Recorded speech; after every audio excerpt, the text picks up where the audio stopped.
शेतीमधून आपल्याला भरघोस उत्पन्न मिळवायचं असेल तर आपल्या पिकांना योग्य वेळी योग्य पोषण मिळणं किती गरजेचं आहे हे आपल्या सगळ्यांनाच चांगलं माहीत आहे. आपण दरवर्षी पिकांच्या चांगल्या वाढीसाठी एनपीके म्हणजे नत्र, स्फुरद आणि पालाश या खतांवर हजारो रुपये खर्च करतो. इतकंच नाही तर झिंक, कॅल्शियम, बोरॉन आणि सल्फरसारख्या सूक्ष्म अन्नद्रव्यांवर सुद्धा आपला बराच खर्च होतो. पण कधी आपण हा विचार केलाय का की आपण इतक्या आशेने आपल्या शेतामध्ये जो युरिया टाकतो त्यातला तब्बल 90% युरिया वाया जात असेल? हो, म्हणजे तो पिकांच्या मुळांपर्यंत पोहोचतच नाही. तो एकतर हवेत उडून जातो किंवा पाण्यासोबत वाहून जातो आणि आपलं पाणी आणि पर्यावरण दोन्ही प्रदूषित करतो. तर आजच्या या सविस्तर विश्लेषणामध्ये आपण हा प्रचंड अपव्यय कसा थांबवायचा, आपण जी रासायनिक खतं वापरतोय त्यांचाच वापर जास्त प्रभावीपणे, अगदी दुप्पट कार्यक्षमतेने कसा करायचा आणि सगळ्यात महत्त्वाचं, घरच्या घरी फक्त 100 ते 200 रुपयांच्या किरकोळ खर्चात सर्व मुख्य आणि सूक्ष्म अन्नद्रव्यांनी परिपूर्ण असं एक शक्तिशाली सेंद्रिय खत कसं तयार करायचं हे अगदी सोप्या शब्दात समजून घेणार आहोत. हो, हा आकडा खरंच धक्कादायक आहे, पण हेच वास्तव आहे. अनेक कृषी संशोधनांमधून हे सिद्ध झालंय की आपण शेतात जो युरिया टाकतो त्यातला जवळपास 90% भाग पिकांना कधीच उपलब्ध होत नाही. याला अजून सोप्या भाषेत समजून घेऊया. समजा आपण खतावर 1000 रुपये खर्च केले, तर त्यातले 900 रुपये अक्षरशः पाण्यात किंवा हवेत विरघळून जात आहेत. पिकांना त्याचा काही फायदा मिळत नाहीये. हा फक्त आपल्या कष्टाच्या पैशांचा अपव्यय नाही, तर हे आपल्या जमिनीचं, आपल्या पाण्याच्या स्रोतांचं आणि आपल्या पर्यावरणाचं कधीही भरून न येणारं नुकसान आहे. जरा विचार करा, प्रत्येक हंगामात आपण किती मोठी रक्कम आणि किती मौल्यवान नैसर्गिक संसाधनं अशीच वाया घालवत आहोत. मग साहजिकच मनात प्रश्न येतो की जर 90% खत पिकांना मिळतच नाहीये तर एवढ्या मोठ्या प्रमाणात वाया जाणारं खत नेमकं जातं कुठे, त्याचा प्रवास कसा होतो आणि जर ते जमिनीत राहत नाही तर ते कोणतं नुकसान करतं? चला, आता आपण याच महत्त्वाच्या प्रश्नाचं उत्तर शोधूया आणि या समस्येच्या अगदी मुळाशी जाऊन तिचे सगळे पैलू व्यवस्थित समजून घेऊया. चला तर या चर्चेच्या पहिल्या आणि सगळ्यात महत्त्वाच्या भागाकडे वळूया. या भागात आपण हे समजून घेणार आहोत की नत्र म्हणजेच नायट्रोजन पिकांच्या वाढीसाठी इतका आवश्यक का असतो आणि तो निसर्गात इतका भरपूर असूनही पिकांना सहजासहजी का वापरता येत नाही. याच्या मागचं विज्ञान जर आपण एकदा नीट समजून घेतलं ना, तर त्यावर योग्य उपाययोजना करणं आपल्याला खूप सोपं जाईल. ही निसर्गातली एक मोठी गंमत आहे किंवा विसंगती म्हणा. आपण ज्या हवेमध्ये श्वास घेतो त्या हवेत तब्बल 78% नायट्रोजन वायू आहे. म्हणजे तो आपल्या चारी बाजूंना मुबलक प्रमाणात आहे. पण झाडं माणसांप्रमाणे किंवा प्राण्यांप्रमाणे तो थेट हवेतून शोषून घेऊ शकत नाहीत. याचं कारण काय? तर हवेतला नायट्रोजन हा N2 या स्वरूपात असतो, ज्यामध्ये नायट्रोजनचे 2 अणू एका मजबूत तेहेरी बंधनाने जोडलेले असतात. हा बंध इतका मजबूत असतो की झाडं तो तोडून नायट्रोजनचा वापरच करू शकत नाहीत. पिकांना नत्र फक्त नायट्रेट म्हणजे NO3 किंवा अमोनियम म्हणजे NH4 अशा पाण्यात विरघळणाऱ्या स्वरूपातच लागतो, जे ती आपल्या मुळांवाटे शोषून घेऊ शकतात. मग निसर्गात ही इतकी अवघड प्रक्रिया पार पाडतं तरी कोण? तर ही किमया करतात आपल्या जमिनीतील कोट्यावधी सूक्ष्मजीव. हेच आपल्या जमिनीचे खरे योद्धे आहेत. रायझोबियम, ॲझोटोबॅक्टर यांसारखे जीवाणू आणि काही विशिष्ट प्रकारच्या बुरशी हवेतल्या N2 वायूला शोषून घेतात आणि त्याचं रूपांतर नायट्रेट आणि ॲमोनियममध्ये करतात. याच नैसर्गिक प्रक्रियेला नत्रस्थिरीकरण किंवा नायट्रोजन फिक्सेशन असं म्हणतात. हे सूक्ष्मजीवच आपल्या जमिनीला जिवंत आणि सुपीक ठेवतात. पण जेव्हा आपण रासायनिक खतांचा आणि कीटकनाशकांचा अतिरेकी वापर करतो तेव्हा आपली जमीन हळूहळू मृत व्हायला लागते. जमिनीतील हे आपले मित्र जीवाणू नष्ट होतात आणि मग पिकांच्या नत्राची गरज भागवण्यासाठी आपल्याला पूर्णपणे महागड्या रासायनिक खतांवर अवलंबून राहावं लागतं. आता ही स्लाइड बघा. ही आपल्याला युरियाची अकार्यक्षमता अगदी स्पष्टपणे दाखवते. जेव्हा आपण शेतात युरिया टाकतो तेव्हा त्यातील नत्र पिकांना उपलब्ध होण्याआधीच 2 प्रमुख मार्गांनी वाया जातो. पहिला मार्ग आहे व्होलटायलायझेशन म्हणजेच बाष्पीभवन. म्हणजे काय? तर युरिया जमिनीच्या संपर्कात आल्यावर युरियाज नावाच्या एन्झाईममुळे त्याचं रूपांतर अमोनिया वायूमध्ये होतं आणि तो थेट हवेत उडून जातो. आणि दुसरा मार्ग आहे लीचिंग म्हणजेच वाहून जाणे. यात युरियाचं रूपांतर नायट्रेटमध्ये होतं आणि नायट्रेट पाण्यात अत्यंत विरघळणारं असल्यामुळे सिंचनाच्या पाण्यासोबत किंवा पावसाच्या पाण्यासोबत ते मुळांच्या खाली खोल जमिनीत जातं किंवा जवळच्या नदी, नाले आणि विहिरींमध्ये जाऊन मिसळतं. आणि म्हणूनच शास्त्रज्ञांच्या मते पिकांना टाकलेल्या युरियापैकी केवळ 10 ते 50%च भाग मिळतो. आता आपण या समस्येच्या खऱ्या गंभीरतेकडे वळूया. खतांचा हा जो अपव्यय होतोय त्यामुळे फक्त आपलं आर्थिक नुकसान होतंय असं नाहीये. त्याची एक छुपी किंमत आहे, जी आपण आणि आपलं पर्यावरण दोघंही मोजत आहोत. ही किंमत आपल्या जमिनीच्या आरोग्यापासून ते आपल्या स्वतःच्या आरोग्यापर्यंत पोहोचते आणि तिचे परिणाम खूप दूरगामी आणि गंभीर आहेत. अतिरिक्त रासायनिक नत्रामुळे जमिनीतील गांडूळं मरतात. गांडुळांना निसर्गाचा नांगर म्हटलं जातं, कारण ती जमीन भुसभुशीत ठेवतात. पण युरियामुळे तयार होणारा अमोनिया वायू त्यांच्यासाठी विषासारखा असतो. जमिनीतील उपयुक्त बुरशी, विशेषतः मायकोरायझाचं जाळं नष्ट होतं. हे जाळं पिकांच्या मुळांना दूरवरून अन्न आणि पाणी आणून देण्याचं अत्यंत महत्त्वाचं काम करतं. रासायनिक खतांमुळे जमिनीचा सामू म्हणजे पीएच बदलतो आणि जमीन हळूहळू आम्लयुक्त किंवा क्षारयुक्त होऊन नापीक होऊ लागते. आणि सगळ्यात गंभीर गोष्ट म्हणजे हे वाया गेलेलं नायट्रेट आपल्या विहिरी, बोरवेल आणि नद्यांच्या पाण्यात मिसळतं. अशा प्रदूषित पाण्यामुळे लहान मुलांमध्ये ब्लू बेबी सिंड्रोमसारखे भयंकर आजार होतात. अनेक संशोधनामधनं हेही दिसून आलं आहे की ज्या शेतकरी समुदायांमध्ये पिण्याच्या पाण्यात नायट्रेटचं प्रमाण जास्त आहे, तिथे किडनीच्या आजारांचं प्रमाण चिंताजनकरित्या वाढलेलं आहे. पण हे सगळं ऐकून घाबरून जाण्याची अजिबात गरज नाही, कारण यावर अत्यंत प्रभावी उपाय आहेत.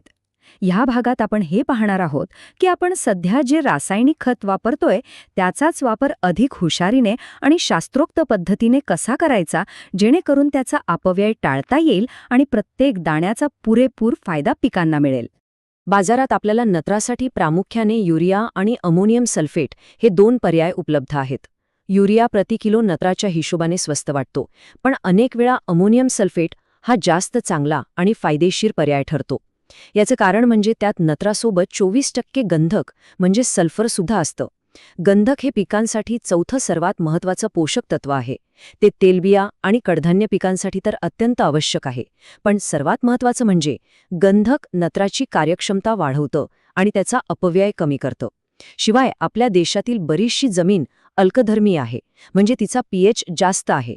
अमोनियम सल्फेट त्या जमिनीचा पीएच हळूहळू कमी करून ती पिकांसाठी अधिक सुपीक बनवण्यात मदत करते. रासायनिक खतांचा वापर करताना काही गोष्टी कटाक्षाने पाळल्याच पाहिजेत. पहिली आणि सगळ्यात महत्त्वाची गोष्ट आहे वेळ.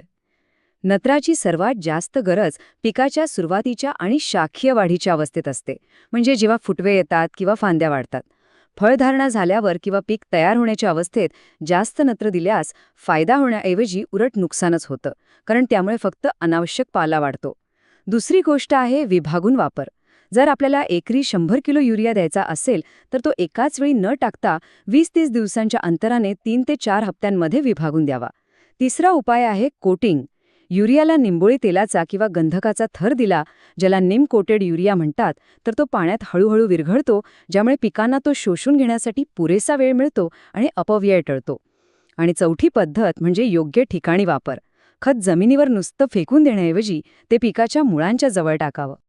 आता आपण या चर्चेच्या सगळ्यात रोमांचक भागाकडे आलो आहोत.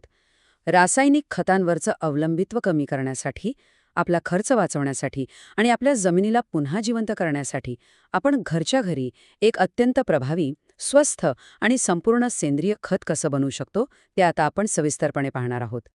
हो, हे अगदी खरं आहे. हे सर्व पोषक तत्वांनी भरलेलं शक्तिशाली मिश्रण बनवण्यासाठी आपल्याला फक्त 100 ते 200 रुपये इतकाच खर्च येईल. विचार करा, आजकाल एका कप चहासाठी किंवा नाश्त्यासाठी यापेक्षा जास्त पैसे लागतात.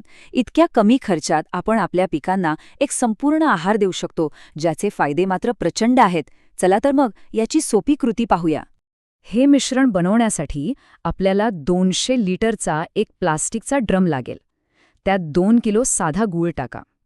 गूळ हा सूक्ष्मजीवांसाठी ऊर्जेचा म्हणजे साखरेचा स्रोत म्हणून काम करतो.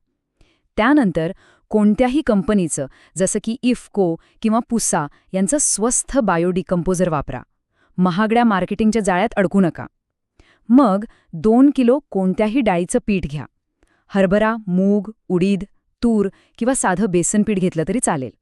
डाळींच्या पिठातून अमिनो ॲसिड आणि विविध प्रकारची पोषक तत्वे मिळतात. यानंतर 2 किलो मोहरी, शेंगदाणा किंवा सरकीची पेंड टाका. पेंड ही नत्र, स्फुरद आणि पालाशचा एक उत्तम सेंद्रिय स्रोत आहे. आता सूक्ष्म अन्नद्रव्यांसाठी त्यात काही जुने गंजलेले लोखंडी खिळे टाका, ज्यामुळे फेरस मिळेल.